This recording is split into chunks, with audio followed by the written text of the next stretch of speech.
बिस्मिल्लाहिर्रहमानिर्रहीम।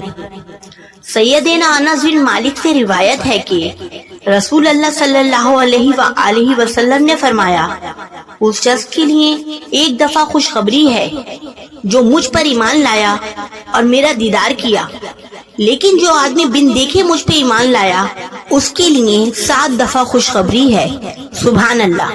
सैयदना उमर बिन अब्सा से मरवी है कि एक बूढ़ा आदमी लाठी के सहारे नबी करीम सल्लल्लाहु अलैहि वसल्लम के पास आया और उसने कहा, ए अल्लाह के रसूल, बेशक मैंने धोखे, खयानतें और बुराइयां की थीं, क्या फिर भी मुझे बख्श दिया जाएगा? आप सल्लल्लाहु अलैहि वसल्लम ने फरमाया, क्या तू ये शहादत नहीं दे रहा कि अल्लाह ताला ही माबूद बरहक है? उसने कहा, क्यों नहीं, बल्कि मैं तो ये गवाही भी देता हूँ कि आप अल्लाह के रसूल हैं। आप सल्लल्लाहु अलैहि वसल्लम ने फरमाया, तेरे धोखों, खयानतों और बुराइयों को बख्श दिया गया। सुभान अल्लाह।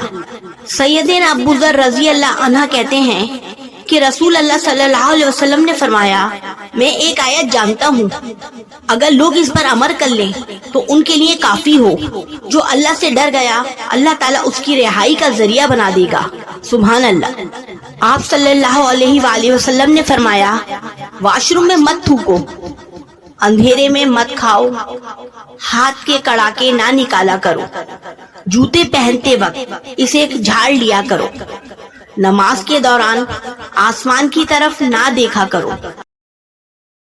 अगर वीडियो अच्छी लगे तो प्लीज कमेंट, शेयर, लाइक करें और चैनल को सब्सक्राइब करें। शुक्रिया।